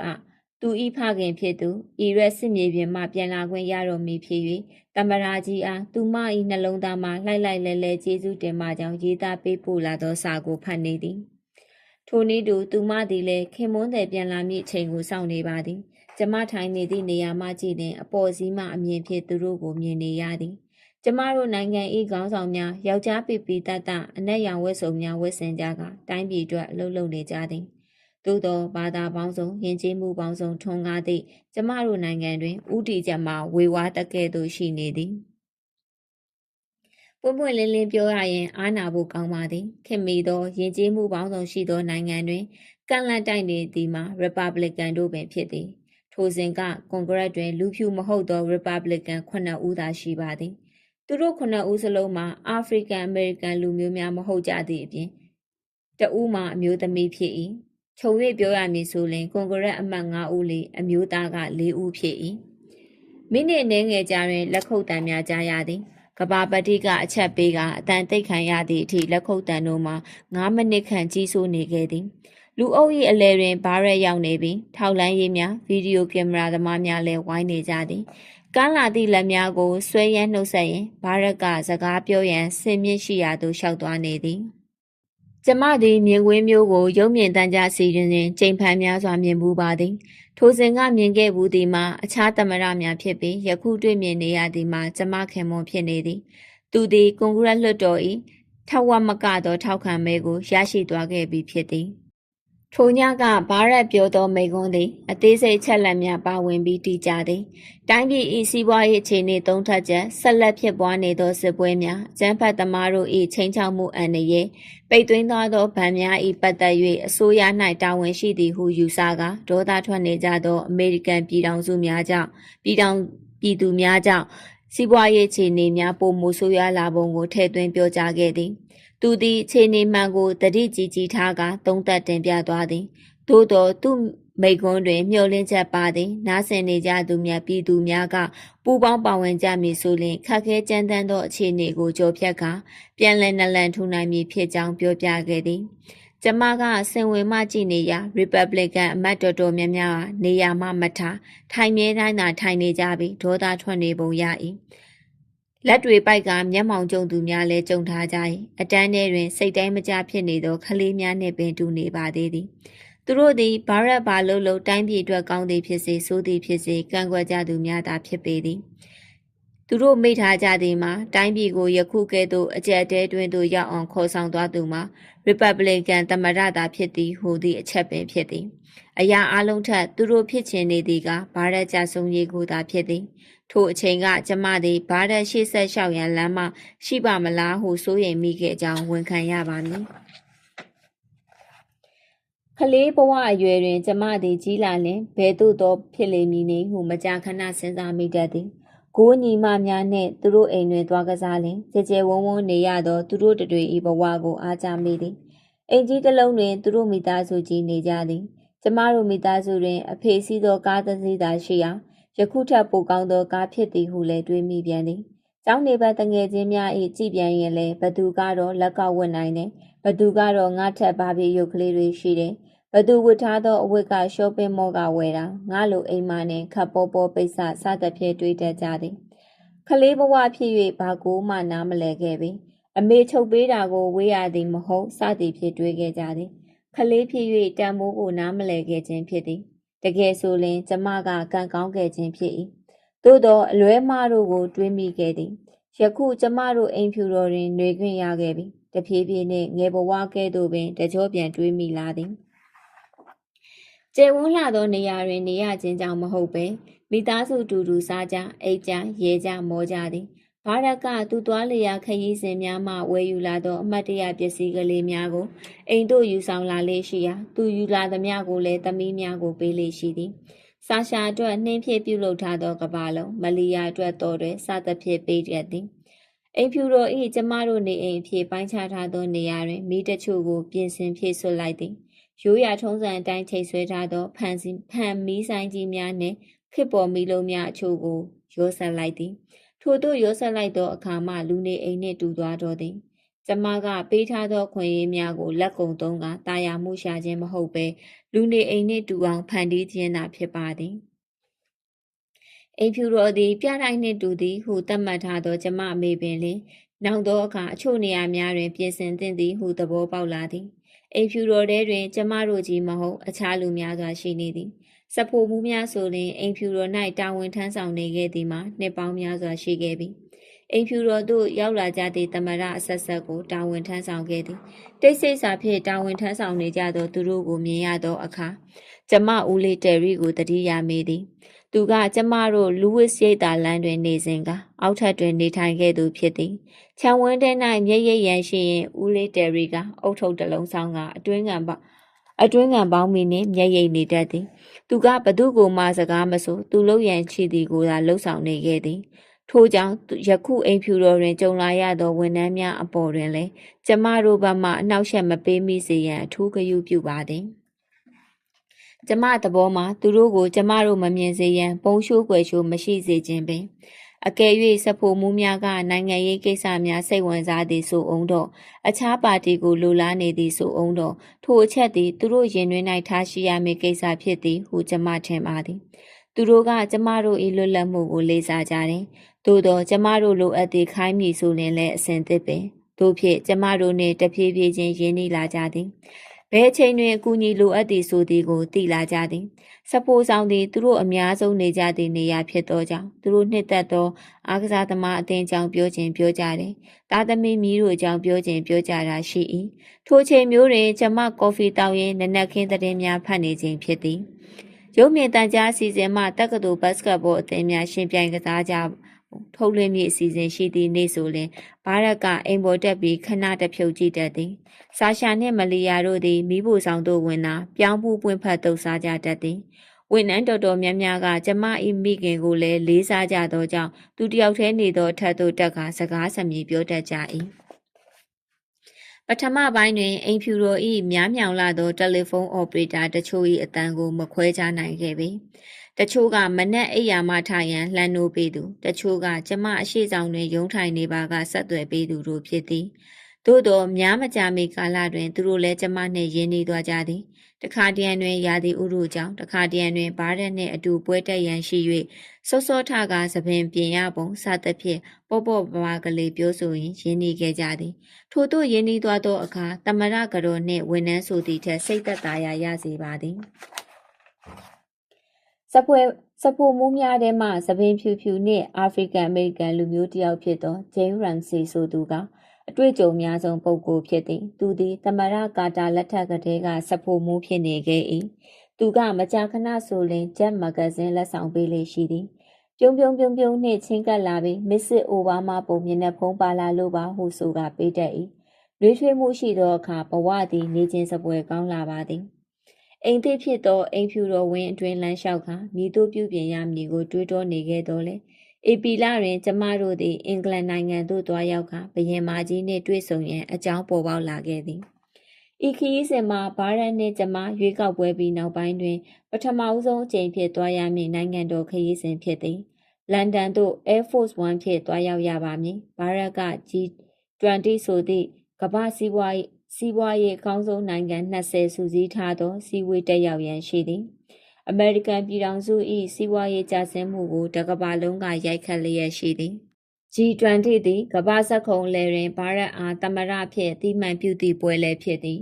သမရအဖြစ်ခံယူပြီးရုံးထိုင်သည့်ပထမလများတွင်ဘာရက်သည် မေရိကန်၏စီးပွားရေးရှုပ်တော်ပုံများကိုရှင်းလင်းရန်ကြိုးစားနေရသည်အခြားအဖွဲ့ဝင်နိုင်ငံခေါင်းဆောင်များကလည်းအမေရိကန်ပြည်ထောင်စုသည်စီကံမဲ့ဗယံပရာနိုင်သောဗန်လုပ်ငန်းရှင်တို့အားထိန်းကွပ်နိုင်သည့်အခွင့်အရေးကောင်းများလက်လွတ်ခဲ့သည်ဟုယူဆကြသည်ထို့ကြောင့်ပင်သူတို့တိုင်းပြည်များကိုစီးပွားရေးကျဆင်းကရိုက်ခတ်လာခဲ့သည်ဟုလည်းမြင်ရသည်ဆာရှာနှင့်မလီယာတို့ကကြောင်းတက်သည့်ကိစ္စအဆင်ပြေနေပြီဖြစ်ခြင်းကြောင့်ကျမခရီးသွားရမည့်ရက်အတွင်းအမေကိုသာအထားခဲ့ရန်စီစဉ်ရသည်အမေနဲ့သာဆိုရင်တော့သူမီးတွေကအိပ်ရာစောစောဝင်ရန်ညစာစားချိန်တွင်အသီးရွက်များများစားရန်စသည့်ကျမချမှတ်ထားသောစည်းကမ်းများပြတ်မီဆိုသည်ကိုသိတော်လဲထားခဲ့ရခြင်းလားအမေသည်သူမီးများအလှဲ့တွင်ကျမနှင့်ခရစ်မောင်နှမလက်ထက်ကထက်စည်းကမ်းပိုင်းကိုများစွာအလျှော့ပေးလာသူဖြစ်၏သမီးတို့ကအဖွားနှင့်သာနေရမည်ဆိုတာပို၍ပင်ပြောကြသည်ဗြိတိန်နိုင်ငံ၏ဝန်ကြီးချုပ်ဖြစ်သောဂေါ်ဒန်ဘရောင်းက G20 ကိုလက်ခံကျင်းပသည်ဖြစ်ရာစီးပွားရေးနှင့်ပတ်သက်သောဆွေးနွေးပွဲများကိုတစ်နေ့လုံးကျင်းပကြသည်သို့သောလန်ဒန်တွင်ထိုကဲ့သို့ပွဲများကျင်းပတိုင်းဘုရင်မကြီးကအခြားတိုင်းပြည်များမှခေါင်းဆောင်များကိုဘာကင်ဟမ်နန်းတော်သို့ဖိတ်ကြားကနှုတ်ဆက်လေးရှိရာဗြိတိန်နှင့်အမေရိကန်တို့မှနီးကပ်သောဆက်သွယ်မှုရှိသည်ကတကြောင်ဗားရတ်မှတိုင်းပြည်ခေါင်းဆောင်တယောက်ဖြစ်နေသည်ကတကြောင်တို့ကြောင့်ကျမတို့အားဘာကင်ဟမ်နန်းတော်သို့တီးတန့်ဖိတ်ခေါ်ခဲ့သည်ကျမတွင်တော်ဝင်သူများနှင့်ဆက်ဆံရမည့်အတွေ့အကြုံမရှိဆိုသူကိုအထူးတလဲပြောရန်မလိုပေထို့ကြောင့်ဘုရင်မကြီးအားနှုတ်ဆက်ချိန်တွင်နန်းတော်ထုံးတမ်းစဉ်လာတိုင်းနှုတ်ဆက်လိုပါကနှုတ်ဆက်နိုင်ပြီးဘုရင်မကြီးလက်ကိုလက်ဆွဲကနှုတ်ဆက်လိုပါကလည်းနှုတ်ဆက်နိုင်သည်ဟုကြိုတင်ခွင့်ပြုချက်ရထားပါသည်ဘုရင်မကြီးအားစကားပြောလျင်လည်းဖုံးတော်ကြီးလာပါတော့ဟုထည့်သွင်းပြောဆိုရမည်ဟုလည်းနားလည်ထားပါသည်ဘုရင်မကြီး၏ကျင့်ရတော့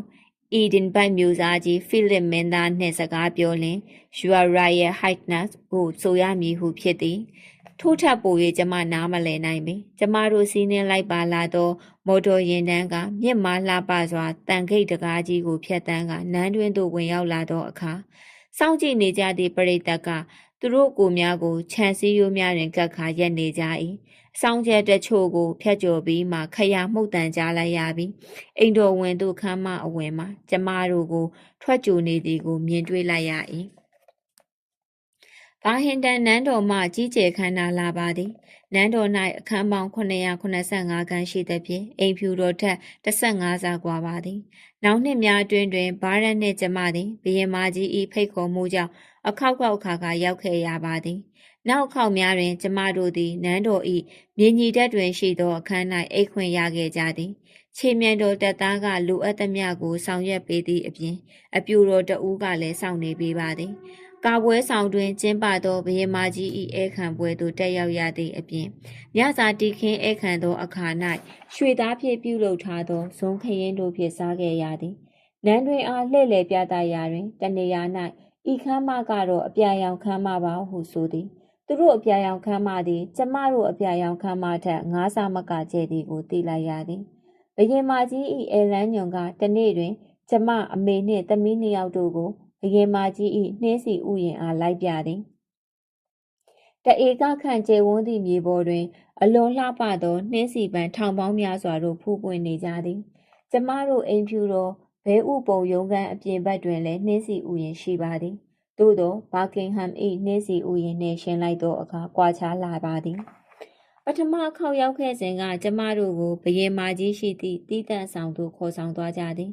ထိုခမ်းမတွင်ဘုရင်မကြီးနှင့်ကျင်ရတော်တို့ကလက်ခံတွေ့ဆုံရန်စောင့်ဆိုင်းနေကြသည်ထိုစဉ်ကဒုတိယမြောက်အဲလစ်ဘတ်ဘုရင်မကြီးသည်တတ်တော်82နှစ်သာရှိသေးပြီးကြက်တရေရှိလာပါသည်စိတ်နှလုံးချမ်းမြေ့စေသည့်အပြုံဖြူဖွေးနေသောသပင်များ၏နှစ်ဖူးထောက်ဆန်ဆက်မှစတင်ကအပေါ်သို့တက်လိမ့်တင်ထားသည်ပန်းနုရောင်ဝတ်စုံကိုဆင်မြန်းကပလဲတကုံဆွဲထားပြီးလက်ကင်၏အနက်ရောင်ကိုလက်တစ်ဖက်တွင်ချိတ်ထား၏ကျမတို့လက်ဆွဲနှုတ်ဆက်လိုက်ကြပြီးနောက်ဓာတ်ပုံအရိုက်ခံကြသည်ဘုရင်မကြီးကကျမတို့အားလေကြောင်းခီးစဉ်ကြောင်းမေးမြန်းပြီးထိုင်ကြရန်ဖိတ်ခေါ်၏ထို့နောက်ပိုင်းတွင်မြည်သည့်စကားမှပြောပြခဲ့ကြကြောင်းကျမမမှတ်မိတော့ပေစီးပွားရေးအကြောင်းနှင့်အင်္ဂလန်နိုင်ငံ၏ပြည်ထရေးအကြောင်းကိုဆွေးနွေးကြသည်ဘားရက်တက်ရောက်ရမည့်စီဝေးကြောင်းများကိုလည်းပြောခဲ့ကြသည်တရားဝင်စီစဉ်ထားသည့်စီဝေးတစ်ခုဟုဆိုနိုင်တော့လေဘုရင်မကြီးနှင့်ရောက်တဲ့ရရပြောဆိုနေကြခြင်းမှာအနည်းငယ်ကိုယ်ယူကာရနိုင်လာသည်ဟုထင်မှတ်ဖွယ်ရှိပါသည် ကျမအတွေ့အကြုံများအရရင်းနှီးမှုပေါ်အခြေခံကပြောဆိုနေခြင်းပုံစံဆောင်နေသည်ဟုထင်၏ဘုရင်မကြီးနှင့်မျက်နှာချင်းဆိုင်ထိုင်စကားပြောရသည်မှာသူ့ဖုံးချက်တရေတို့ကြောင့်ကြည်မဝရှုမဝဖြစ်မိသည်ကျမကတမိုင်းစာအုပ်ထဲများတွင်ဘုရင်မကြီး၏ပုံကိုအကြိမ်ပေါင်းဒါဇင်မကမြင်မှုတွေ့ခဲ့ဘူးသည်ရုပ်မြင်သံကြားစီစဉ်များ၌တွေ့ဘူးယုံသာမကငွေဆက်ကူပေါ်တွင်သူ့ပုံကိုတွေ့ဘူးသည်သို့သောလူကိုယ်တိုင်မျက်နှာချင်းဆိုင်ထိုင်ကမေကွန်များမေးနေရသောအခါနှွေးထွေးသောအပြုံးတို့ကြောင့်မနေတတ်မထိုင်တတ်ဖြစ်ခဲ့ရသည်မှာအမှန်ပင်ဖြစ်သည်သူသည်ဗြိတိန်နိုင်ငံ၏သက်ရှိဘုရင်မှာကျမတို့ကဲ့သို့တာမန်လူသားဖြစ်သောဆိုသောညာလဲကျမသူ့ကိုထူးထူးခြားခြားနှစ်သက်သွားမိသည်ထိုနေ့ညနေပိုင်းတွင်ဗာရက်နှင့်ကျမသည်အခြားသော G20 ကောင်ဆောင်များသူတို့၏ဇနီးခင်မွန်းတို့နှင့်အတူဘာကင်ဟန်နန်းတော်၏ဧည့်ခန်းမဆောင်တွင်ဧည့်ခံပွဲတက်ရောက်ကြသည်ကျမကဂျာမနီနိုင်ငံမှအင်ဇလာမာခေပြင်သစ်နိုင်ငံမှနီကိုလက်ဆာကိုစီကိုစကားလက်ဆောင်ကြနေစေတွင်ဆော်ဒီအာရေဗျနိုင်ငံမှဘုရင်အာဂျင်တီးနားနိုင်ငံမှသမ္မတဂျပန်နိုင်ငံနှင့်အီသီယိုးပီးယားနိုင်ငံ၏ဝန်ကြီးချုပ်တို့ကိုလည်းလှမ်းမြင်လိုက်ရသည်မည်သည့်နိုင်ငံမှမည်သူတက်ရောက်မည်ဆိုသည်ကိုမှတ်မိနိုင်ရန်အတတ်နိုင်ဆုံးကြိုးစားခဲ့ပါသည်သို့သောစကားမှမပါစေရန်အတွင်များများဆဆမပြောပြစေရန်ဆင်ခြင်ရပါသည်ခြုံ၍ပြောရပါလျှင်ယခုပွဲသည်မိတ်ဆွေရင်းများတွေ့ကြဆုံကြပွဲနှင့်တူပြီးနိုင်ငံအသီးသီးမှခေါင်းဆောင်တို့သည်လည်းသူတို့သားသမီးမြည်တို့အကြောင်းပြောကြဟာသားတချို့ပြောကြရင်ဗြိတိန်နိုင်ငံ၏ရာသီဥတုအရသာကိုမြည်ဆန်းခွင့်ရနိုင်သောပွဲပင်ဖြစ်တော်သည်ပါတီပွဲပြီးကန်ဤအချိန်ခန့်တွင်ကျမကောင်းလှည့်လိုက်ရာတထောင်စစ်နားတွင်ရောက်နေသောအဲလိစ်ဘတ်ဘုရင်မကြီးကိုရုတ်တရက်မြင်လိုက်ရသည်လူအုပ်ကြီးထဲတွင်သူနှင့်ကျမနှစ်ယောက်တည်းရှိနေတကယ်သို့ခံစားလိုက်ရသည်အဖြူရောင်လက်အိတ်ဝတ်ထားသောဘုရင်မကြီး၏ပုံစံမှာနာယီတော်တော်ကြာကြာကကျမတွေ့ခဲ့ရသည့်အတိုင်းရွှင်ရွှင်လန်းလန်းပင်ဖြစ်နေ၏သူကပြုံးလိုက်သည်ခေါင်းမော့ကြည့်လိုက်ပြီးအရက်တော်တော်မြင့်နာပဲဟုဆိုသည်ဟုတ်ကဲ့ဖနက်က2လက်မလောက်မြင့်နာလဲပါပါသည်ကျမကိုယ်တိုင်ကလည်းအရက်မြင့်ပါသည်ဟုဖြေလိုက်ရသည်ဘယင်မကြီးကကျမစီးထားသောဂျင်မီချူးဖနက်ကိုငုံကြည့်လိုက်ရာသူ့ခေါင်းကိုရမ်းလိုက်သည်ဒီဖနက်တွေကမကောင်းပါဘူးကွယ်ဟုတ်တယ်နော်ဟုဆိုကသူစီးထားသောအနက်ရောင်ရှူးဖနက်ကိုငုံကြည့်လိုက်သည်ထိုအခါမှကျမကလည်းယခုကျမစီးထားသောဖနက်ကြောင့်ခြေထောက်နာနေကြောင်းဝန်ခံလိုက်ရသည်သူကလည်းဖနက်ကြောင့်ခြေထောက်နာနေသည်ဟုဆို၏ကျမတို့နှစ်ယောက်တယောက်ကိုတယောက်ကြည့်လိုက်မိသည်ဖနက်များကြောင့်ခြေထောက်နာနေကြသောမိန်းမသားနှစ်ယောက်၏ခေါင်းထဲတွင်တူညီသောမေးခွန်းကိုမေးနေကြလိမ့်မည်ဟုထင်ပါသည်ထိုမေးခွန်းမှာကမ္ဘာခေါင်းဆောင်တွေနဲ့ခုလိုမတ်တက်ရဲ့စကားပြောနေရသည့်ပွဲဘယ်တော့များမှပြီးမှလဲဟုဖြစ်မည်ဖြစ်သည်ထို့နောက်ဘယင်မကြီးသည်ခက်ပြုံးပြုံးနှင့်ပင်ကျမအနားမှထွက်ခွာသွား၏အောင်းပေါ်တွင်စိန်တရဖူစောင်းနိုင်ခွင့်ရှိသောဘယင်မနှင့်သမရစီးသည့်ချက်လေရင်ကိုစီးနှင်းလိုက်ပါလာခဲ့သောမိန်းမသားတို့သည်ဖနက်ကနှိပ်စက်သောအခါပင်မနွမ်းနယ်မှုကိုခံစားကြရသည်သာဖြစ်၏ထိုစဉ်မှစ၍ကျမသည်တစိမ့်များနှင့်စကားဆိုသည့်အခါတိုင်းကိုယ်ခံစားချက်ကိုထုတ်ဖော်ပြောဆိုခြင်းကအလင်းမြန်ရင်းနှီးမှုရလွယ်စေသောနည်းဖြစ်သည်ဟုနားလည်သဘောပေါက်ခဲ့ရပါသည်ထို့ပြင်တစိမ့်တစ်ဖက်သား၏ပခုံးထက်တွင်မိမိလက်တစ်ဖက်တင်ကစကားပြောခြင်းသည်လည်းရင်းနှီးမှုကိုရလွယ်စေပါသည်အမှန်တကယ်ကထိုသူပြုလုပ်နေစဉ်ကျမမလုသင့်မလုထိုက်ဆိုသည်ကိုနားမလဲခဲ့ပြီကျမသည်ဗြိတိန်နိုင်ငံ၏ဘုရင်မကြီးအားဖလဲတကင်ထိတွေ့ကင်တွယ်ခဲ့မိသည်ထို့သို့မလုပ်ရဆိုသည်ကိုနောက်မှသိလာရတော့သည်ကျမတို့နှစ်ယောက်ရက်စကားပြောနေကြသည်ကိုကင်မရာကရိုက်ကူးသွားသည်နောက်ရက်များတွင်ရင်းပုံကိုမီဒီယာများကကူးယူကြပြီးတကဘာလုံး၌ဖော်ပြလာကြ၏ခေါင်းစဉ်ကနန်းတလေကိုဖောက်ဖျက်ခြင်းဟူ၍ဖြစ်၏တချို့ကဘုရင်မကြီးကိုဖတ်ရဲတဲ့မီရှယ်အိုဘားမားဟုဆိုကြပြန်သည်တိုက်ခိုက်သူများကစီယုံရေးကာလတုန်းကကဲ့သို့ပင်တဲကြီးမဲကြီးတိုက်ခိုက်ကြသည်သမရကတော်တယောက်၏အိန္ဒြေသိက္ခာမဆောင်စည်းသူဟုလည်းဆိုကြသည်ကျမစိတ်ပူသွားသည်မှာဘာရက်ပြင်ပ၌ဆောင်ရွက်ရသောကိစ္စများထိခိုက်မည်ကိုသာဖြစ်၏သို့သောဝေဖန်ချက်များကိုမူကျမမတုံလုံးမိစေရန်ကြိုးစားရပါသည်အကယ်၍ကျမသည်ဘာကင်ဟန်နန်းတော်၏မပြုသင့်မပြုထိုက်သောကိစ္စကိုဆောင်ရွက်ခဲ့သည်ဆိုပါကထိုပြုမှုသည်ရိုင်းဆိုင်ခြင်းမဟုတ်လူသားဆန်သောပြုမှုသာဖြစ်ပါသည်ဘယင်မကြီးကိုယ်တိုင်ကလည်းကျမအပေါ်ကျဉ်းနှက်လိမ့်မည်ဟုရဲရဲကြီးပြောဝင်ပါသည် ကျမသူ့ပခုံးပေါ်သို့လက်တင်လိုက်သည့်အခါသူကိုယ်တိုင်ကကျမအနီးသို့တိုးကပ်လာခြင်းကြောင့်ဖြစ်၏လက်အိတ်ဝတ်ထားသောလက်တစ်ဖက်ဖြင့်ကျမကြောကိုတိုင်းဖက်ထားခဲ့ပါသေးသည်နောက်တစ်နေ့တွင်ဘာရက်ကစီးပွားရေးနှင့်ပတ်သက်သည့်စည်းဝေးများကိုအပြေးလွှာတက်နေစေကျမကမိန်းကလေးကျောင်းတစ်ကျောင်းကိုတွားရောက်လေ့လာခဲ့သည်ထိုကျောင်းမှာအစိုးရအထောက်ပံ့ဖြင့်ဖွင့်လှစ်ထားသောကျောင်းဖြစ်သည်အလယ်တန်းကျောင်းတစ်ကျောင်းဖြစ်သည်အင်္ဂလန်ဟုအမည်ပေးထားသောအိုးအိမ်စီမံကိန်းအိမ်ယာများအတွင်း၌တည်ရှိတာကျောင်းသူ900ခန့်အနက်90%မှာလူမဲကလေးများဖြစ်ရာကြံသည့်ကလေးများမှာနိုင်ငံရေးခိုလုံခွင့်တောင်းခံလာသူတို့၏ကလေးများလူနည်းစုအမျိုးမွယ်တို့မှပေါက်ဖွားလာကြသည့်ကလေးများဖြစ်ကြသည်ကျမစိတ်ဝင်စားမိသည်ကထိုကလေးများသည်ငွေကြေးမပြည့်စုံသောကျောင်းဖြစ်တော်လဲပညာရေးထူးချွန်သောကလေးများပေါ်ထွက်လာသောကျောင်းဖြစ်နေခြင်းကြောင့်ဖြစ်သည်ကျမကတွားရောက်လေ့လာကြည့်ရှုသည်ဆိုလျှင်ထိုနေရာ၌အမှန်တကယ်ရှိနေသူများကိုသာတွေ့လိုပါသည်သူတို့အားအုပ်ချုပ်နေသည့်သူများနှင့်တွေ့ရန်မဟုတ်ပါပြင်ပခရီးထွက်ရခြင်းဟာကျမအတွက်ဘာရက်ကိုယ်တိုင်မရနိုင်သောအခွင့်အရေးပေါင်းများစွာကိုရရှိစေပါသည်သက်ဆိုင်ရာအစိုးရအဖွဲ့ကစီစဉ်ပေးသည့်အတိုင်းခေါင်းဆောင်များသည်ထိုင်စကားပြောခြင်းထက်ကိုသိကျင်သည်များကိုကာယကံရှင်များထင်ဓာတ်ရိုက်မေးမြန်းလိုပါသည်ထို့သို့လှုပ်ဆောင်ရန်ရည်ရွယ်ခဲ့သည်မှလည်းအင်္ဂလန်ခရီးမှအစပင်ဖြစ်သည်အဲလစ်ဘတ်ဂါရက်အန်ဒါဆန်ကျောင်းဝင်းအတွင်းသို့ခြေချလိုက်မိသည့်အချိန်ထိကျမဘယ်ကစ၍ဘာလို့ရမှန်းမသိသေးသည်မှအမှန်ပင်ဖြစ်သည်ကျမအားကစားခန်းမတစ်ခုအတွင်းသို့ခေါ်ဆောင်သွားရာစောင့်ဆိုင်နေကြသောကလေး200ကိုတွေ့ရသည်သူတို့ကတက်မြောက်ထားကြသည်များကိုပြသကြမည်ဖြစ်ပြီးကျမပြောသည့်စကားများကိုလည်းနားထောင်ကြရန်ဖြစ်၏ကျောင်းမြေမှာအင်္ဂလန်နိုင်ငံ၏ပထမဦးဆုံးမြို့တော်ဝင်လည်းဖြစ်ဆရာဝန်လည်းဖြစ်စစ်ဦးတီထွင်သူလည်းဖြစ်သူကိုဂုဏ်ပြုထားခြင်းဖြစ်သည်ဟုဆိုသည်ကျောင်းပုံစံကပင်ထူးခြားမှုမရှိတမန်4000ကျပ်ကျအုပ်ဖြစ်ဆောက်လုပ်ထားသောကျောင်းသာဖြစ်သည်သို့သောစင်မြင့်ပေါ်၌ထားရှိသောကလထိုင်တွင်ကျမထိုင်မိသည်နှင့်တပြိုင်နက်ကလေးများ၏ဖျော်ဖြေမှုစတင်ပါတော့သည်ရှိတ်စပီးယား၏ပြဇာတ်မှဇာတ်ဝင်ခန်းတစ်ခုပါဝင်ပြီးခေတ်ပေါ်ကားများတန်ပြိုင်တီးဆိုကြသောဝစ်နီဟူစတန်၏သချင်းတို့ပါဝင်ရာကျမ၌ရင်တလက်လက်နေအောင်ခံစားရပါသည်ကျမအတိတ်ဘဝကိုပြန်ရောက်သွားတဲ့ကဲ့သို့ခံစားမိသည်ကလေးများ၏မျက်နှာကိုစစ်စစ်ကြည့်ခြင်းဖြင့်သူတို့သည်ဤသို့ဖျော်ဖြေနိုင်ရန်အတော်ပင်အပြင်းထန်လေ့ကျင့်ထားရကြောင်းသိသာလာပါသည်ခေါင်းဆောင်ဘဝဆောင်းထားသောမိန်းကလေးများလည်းပါဝင်ရာသူတို့အတွက်အင်္ဂလိပ်စာသည်ဒုတိယဦးစားပေးဘာသာရပ်ဖြစ်ပေမည်သူတို့အသားရည်ကအမဲမဟုတ်သည့်တိုင်ညိုနေကြ၏သူတို့သည်ဆင်းရဲမွဲတေခြင်းအမျိုးသမီးဖြစ်နေခြင်းအသားအရောင်မတူကွဲပြားခြားနားနေခြင်းစသည်တို့ကြောင့်နှိမ့်ချဆက်ဆံခံရခြင်းကိုကြုံကြရပေမည်ထိုအရာများကိုတော်လှန်နိုင်ရန်အတွက်စာကိုသင်ယူနေကြခြင်းဖြစ်တော်သည်သို့သောသူတို့မျက်နှာကလေးကိုကြည့်လိုက်သောအခါတွင်မူမျှော်လင့်ချက်အသီးသီးရှိနေကြသည်ကျမကိုယ်တိုင်ကလည်းမျှော်လင့်မိသည်ကျမဘက်ကပြောရမယ်ဆိုရင်ထူးခြားသောတိတ်တဆိတ်ရှာဖွေတွေ့ရှိမှုလို့ပြောခြင်းသည်သူတို့သည်ကျမနှင့်ထပ်တူဖြစ်သည်တစ်ချိန်ကကျမခံစားခဲ့ရတဲ့ကဲ့သို့ခံစားနေရသည်ကျမစွမ်းဆောင်နိုင်တဲ့ကဲ့သို့သူတို့လည်းဖြစ်လာမည်သာကျောင်းသူကလေး900တို့၏စွမ်းပကားသည်ထူးခြားလိမ့်မည်ဟုယုံကြည်မိသည်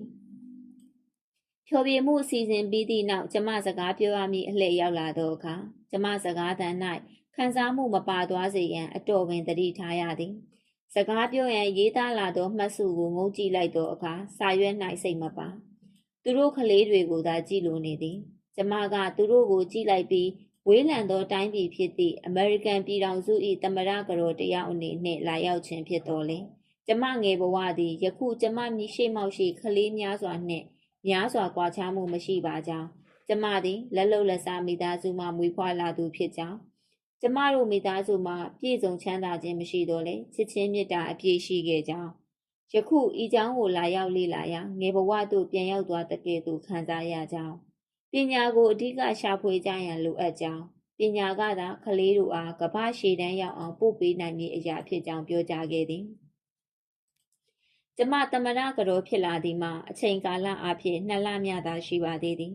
သို့သောထိုဂုံပုတ်သည်မရေရာမသေးကြသောဂုံဟုသာဆိုခြင်းပါသည်ကလေးများအတွက်စိတ်ပူရတဲ့ကဲ့သို့ဘဝမှာလည်းမရေရာဟုခံစားရသည်တခါတရံတွင်ကျမသည်နိုင်ငံကိုကိုစားပြုကာပြောရဆိုရခြင်းရှိတော်လဲထိုအရေးကွန်သည်အချိန်မရွေးကျွတ်ကျသွားနိုင်ပါသည် သို့သောယနေ့ဤနေရာတွင်ကလေးများနှင့်တွေ့လိုက်ရသောအခါတွင်မူကျမစိတ်ထဲတွင်တန်ရှင်းသွားသည်ကလေးတို့၏မင်းတို့ကတော်ကြရဲ့လားဟုတ်တယ်တော်ကြပါတယ်အားလုံးတော်ကြပါတယ်ဟုကျမစကားကိုအဆုံးသတ်လိုက်ကြသည်အဲလစ်ဘတ်ဂါရက်အင်တာဆင်ကျောင်းမှကလေးများအားကျမကသူတို့လေးတွေမှာတန်ဖိုးရှိကြကြောင်းပြောကြရာလက်လန်းမိသမျှကလေးများကိုပွေဖွယ်နှုတ်ဆက်ခဲ့ပါ၏ဝါရှင်တန်သို့ပြန်ရောက်ချိန်တွင်ຫນွေဦးပေါက်ရာသီသို့ရောက်ခဲ့ပြီဖြစ်သည်နေ့စဉ်နေစောစောထွက်ကနောက်ကျမှနေလုံးပြောက်သည်တောင်ဘက်မြက်ခင်းပြင်မှာကြည်နေရင်းကပင်တဖြည်းဖြည်းနှင့်အစိမ်းရင်ရောင်ဖြစ်လာသည်အိမ်ပြတင်းပေါက်မှကြည့်လိုက်လင်ကျူးလစ်နှင်းပန်းတို့အနီရောင်ဆွေးဆွေးရှိနေကြပြီလက်ဗန်ဒါတစ်ခွပန်းတို့မှလည်းဝေဝေဆာဆာနှင့်တောင်ကမူကလေးဤခြေရင်းတွင်ရှိနေကြသည်ကျမနှင့်ဝန်ထမ်းတချို့သည်လွန်ခဲ့သော2လကတည်းကပန်းဥယျာဉ်ကိုပြုပြင်ခဲ့ကြသည်အလွယ်တကူပြုပြင်၍ရသည်တော့မဟုတ်ပေ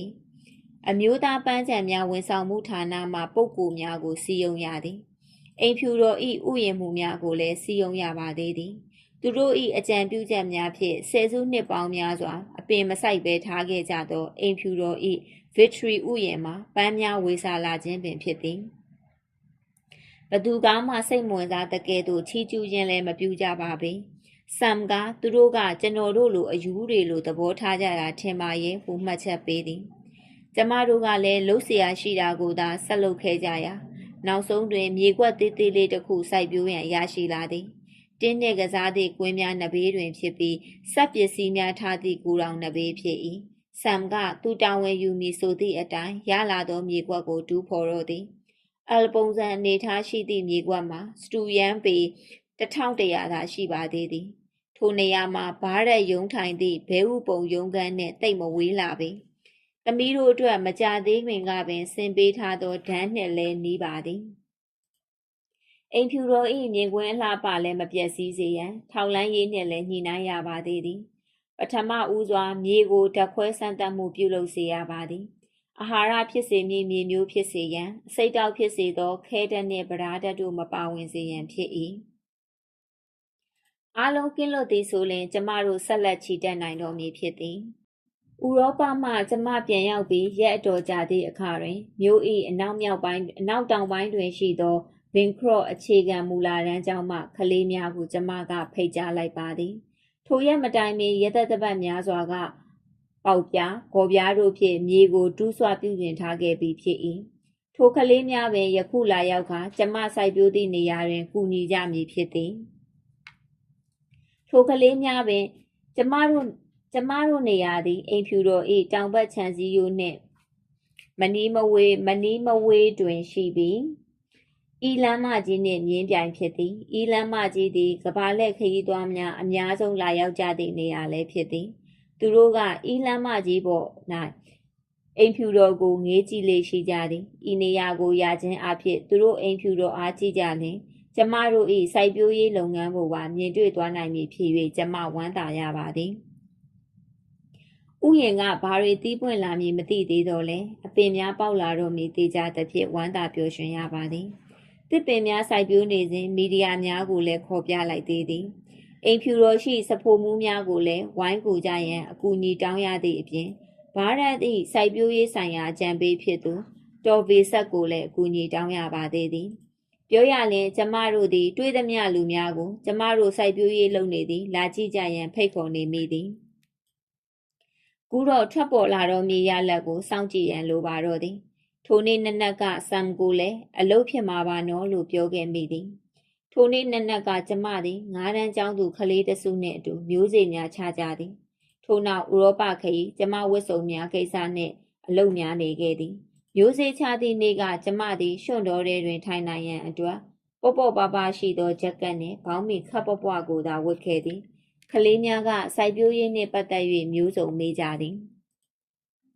တချို့ကယခုစိုက်ပျိုးနေသောအပင်များအကြောင်းမေးသူရှိတဲ့ကဲ့သို့တချို့ကလည်းသမ္မရာကြီးကပင်မှလည်းသူကဘာဖြစ်လို့လာမကူတာလဲစသဖြင့်မေးခွန်းကိုမေးကြသည်သို့တော့သူတို့စိတ်ဝင်စားမှုသည်ခဏသာဖြစ်သည်လက်မပေးစေရန်သူတို့အတွက်ပေးထားသောလက်အိတ်ကလေးများရေတူးဆွထားသဖြင့်ထွက်ပေါ်လာသောပိုးကောင်ငယ်လေးများစီစိတ်ရောက်သွားကြသည်ကများသည်ကျမကကလေးများနှင့်နေရသည်ကိုပြော၏ ယခုပြောတကဲ့သို့နောင်တွင်လည်းသူတို့နှင့်နေရပါကပြောမည်ထင်ပါသည်ကျမစိတ်ဓာတ်ကိုကူစားပေးကြသူများလို့ကျမမြင်မိသည်သမရကတော်အဖြစ်မွန်းကျက်နေသောဘဝမှာသူတို့နှင့်တွေ့မှရှင်လန်းရပါတော့၏ကလေးများနှင့်နေရခြင်းကကိုယ်ဘဝအမှန်ကိုပြန်လည်ခံစားစေသည်သူတို့မြင်တွင်ကျမသည်ဘာမှမဟုတ်ကျင်နာတတ်သောအရက်ခတ်မြင့်မြင့်အမျိုးသမီးကြီးတဦးသာဖြစ်၏နောက်တနေ့နက်နက်တွင်ကျမတို့ကဆလတ်မုံညင်းစမုံနံပန်းမုံလာပင်များစိုက်ပျိုးကြသည်ထို့ပြင်မုံလာဥနီကြက်သွန်ဂေါ်ဘီတို့စသည်တို့ကိုလည်းစိုက်ပျိုးကြသည်ဗယ်ရီသီးပင်ကလေးများလည်းပါ၏စိုက်ခဲ့ပျိုးခဲ့ကြပြီဖြစ်တော်လဲမြည်၍မြည်မြအောင်မြင်သည်ဆိုသည်ကိုမပြောနိုင်သေးပေကျမမသိပါထိုနည်းအတူအိမ်ဖြူတော်တွင်နေထိုင်ရသောကျမဘဝသည်လည်းဘာဆက်ဖြစ်လာအောင်မည်မပြောတတ်သေးပေတိုင်းပြည်၏အခြေအနေသည်၎င်းကျမအပါတွင်ဝန်းရံခဲ့ကြသည့်ချစ်စရာကောင်းသောကလေးတို့၏အခြေအနေသည်၎င်းဘာဆက်ဖြစ်လာမည်ဆိုတာမသိနိုင်သေးချေကျမတို့လုံနိုင်သည်ကလှုပ်သောအလုပ်တိုင်းတွင်အပြည့်အဝကြိုးစားကယုံကြည်မှုရှိရန်ပင်ဖြစ်ပါသည်တိထားရန်တစ်ခုမှာတချို့တဝက်တစ်ပြက်တို့မှာပင်နေတံမိုးတံတို့ဖြင့်ရွှွန့်ရည်ကြားမှာမျောပါသွားလိမ့်မည်ဆိုသည့်အချက်ပင်ဖြစ်၏